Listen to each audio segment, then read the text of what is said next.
Okie dokie. Today let's take a look at Maxwell's equations of electromagnetism in integral form, and at the end I'll give them to you in a differential form. And we're going to look at a few examples also. So the first equation we're going to look at is sometimes called Gauss's theorem. And what we have is the integral of electric field vector times a differential area vector is equal to, and this is this integral is over a closed surface, like a sphere or a cylinder that's closed, a closed can. And that's equal to the amount of charge inside the closed surface divided by the permittivity of space, epsilon naught, which is 8.85 times 10 to the minus 12 approximately. Okay, so that's the first Maxwell's equation in integral form. And let's take a look at, we're going to look at some simple examples of how to use each of the four equations that Maxwell has proposed. Here we have a charge Q in the here, and what we'd like to do is figure out the electric field that surrounds the charge at a distance of r right there, given right there. So the first thing we'll do is we'll draw something called a Gaussian surface right here, and the Gaussian surface that I choose is one such that the electric field will be the exact same, have the same magnitude no matter where you are on the Gaussian surface. And for a charged particle, the Gaussian surface, of course, is a sphere, because if you go a distance r from the charge in any direction on a sphere, you will have the exact same symmetrical electric field vector, magnitude of electric field. So there's our Gaussian surface, and E is constant on the surface. If E is a constant, it can be pulled out of the integral right here. And so we just have the surface integral of dA equals the charge divided by epsilon naught. And if we, the integral, of course, over the area of a sphere is 4 pi r squared. Here's our electric field. Here's our integral over the area. Q and epsilon naught have not changed. And then we can solve for the electric field as Q divided by 4 pi epsilon naught r squared. It turns out that 1 over 4 pi epsilon naught is the same as K naught, which is another electric constant. It's just easier way to write than having to write three symbols here. And that is K naught is 9 times 10 to the 9 approximately. So we get a Q over epsilon naught. There's a Q over epsilon naught. Here's the 4 pi r squared. We'll divide and we'll get our electric field at a specific distance of r from the charge there. Okay? And that formula can be simplified a little bit to be this formula right here. So our electric field at a distance r from a charged particle Q is equal to K naught Q over r squared. All right, let's take a look at the second equation, Maxwell's equation. This, similar to this, is the magnetic field, integral of the magnetic field over a closed surface again. So we have the magnetic field vector dotted with the differential area vector, and we'll do the surface integral of that. And then that's supposed to equal 0 instead of Q over epsilon naught, or some sort of magnetic charge over magnetic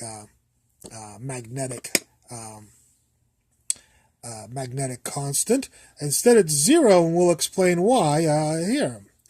What we can do here is also draw a Gaussian. We have a magnet, north and a south part of a magnet. So we have one magnet with a north end and a south end, maybe a piece of nail or a piece of metal.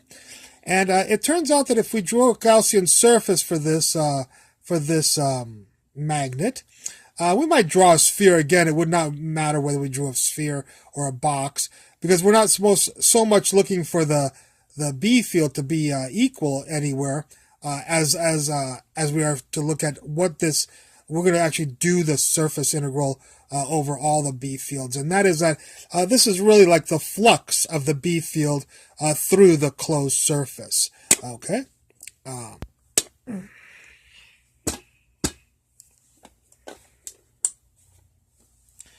Okie dokie, having a little bit of trouble with my light here. I'll try to make it a little bit better. There we go. So what we notice here is that if we draw a Gaussian surface, what this really says is the amount of magnetic field lines that go out, and intensity of the field lines that go out of the Gaussian surface will always equal the amount of magnetic field lines that go into the surface. So here I've just drawn three magnetic field lines. Magnetic field lines, of course, go from the North Pole, out of the North Pole, and into the South Pole.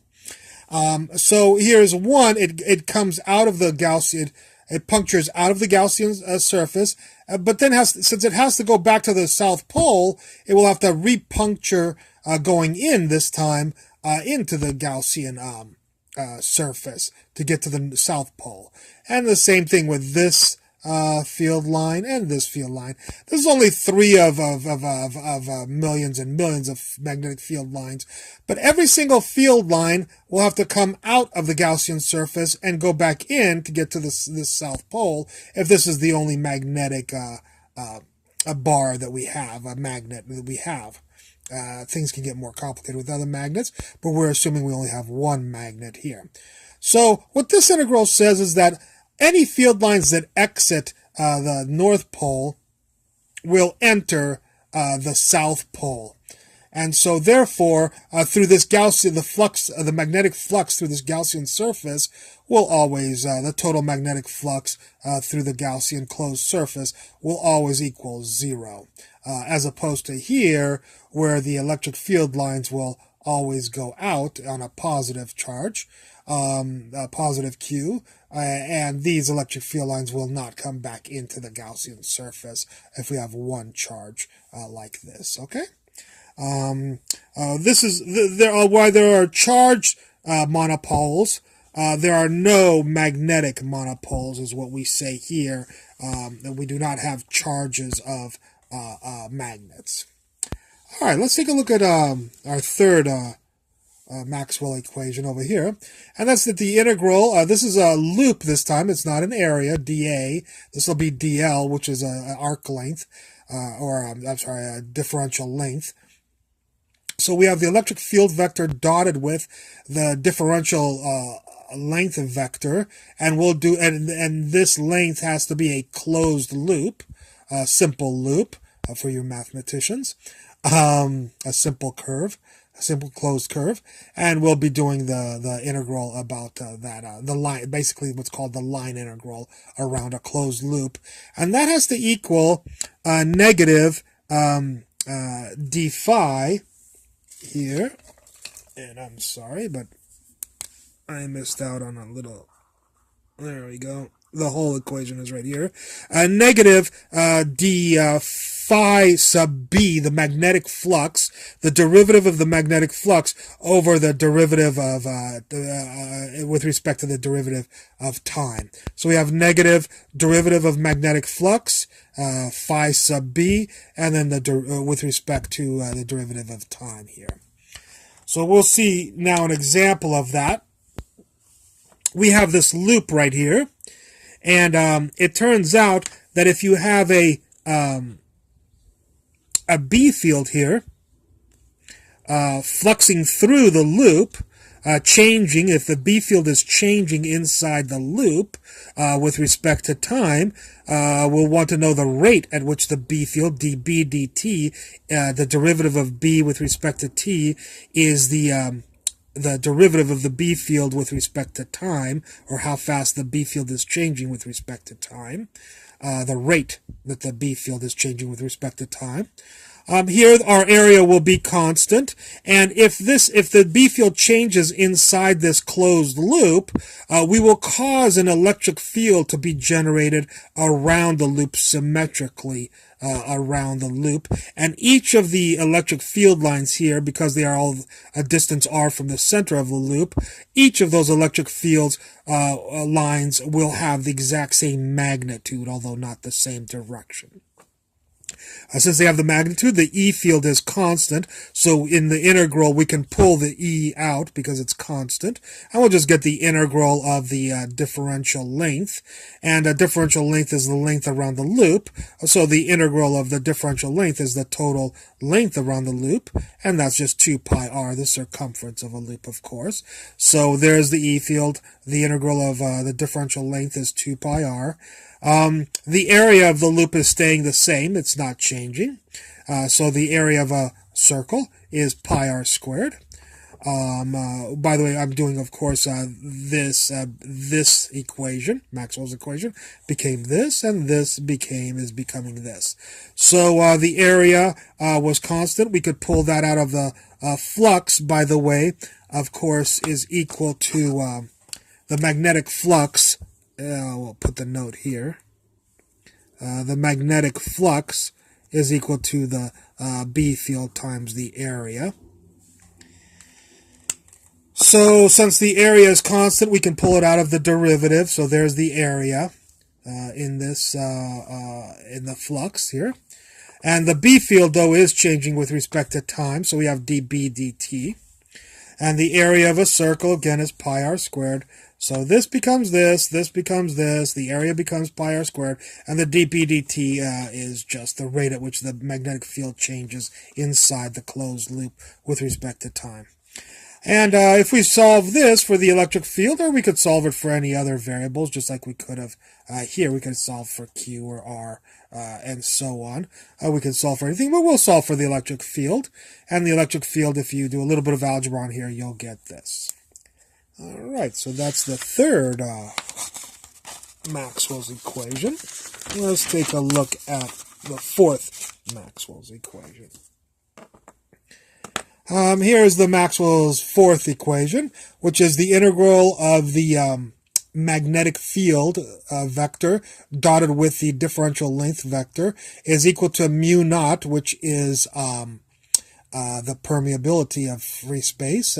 It's 4 pi times 10 to the minus 7 times any current going through the closed loop. I'm sorry, by the way, again, it will be a closed loop here that we will be doing this integral over, a closed simple loop or simple curve for mathematicians. So this is any current going through the loop, and here's the magnetic permeability of space. Here's the permittivity of space. And then we'll have d phi. This time it's phi, the electric flux, as opposed to the magnetic flux. It's phi sub E, not phi sub B. That's E as in electric.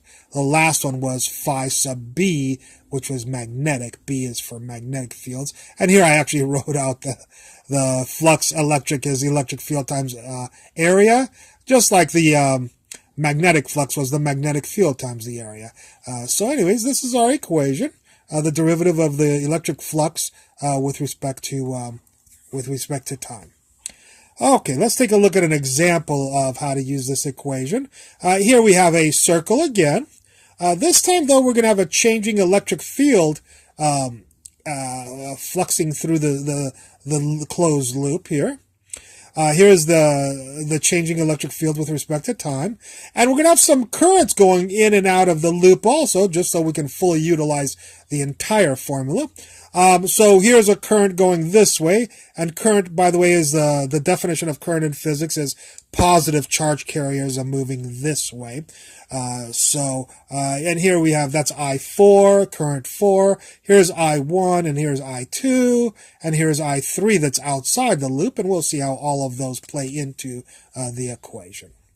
Okay, well, first of all, if the loop is like this, and you have your currents like this, what you're going to have, and your electric field is changing with respect to time this way. The loop is going to stay the same, and so the magnitude of the magnetic field vectors will always be equal. So since the magnetic field vector's magnitude will be equal, the magnetic field will be zero. I'm sorry, constant, not zero. So because of that, the B field, this will become this. The B field can be pulled out of the integral because it's constant.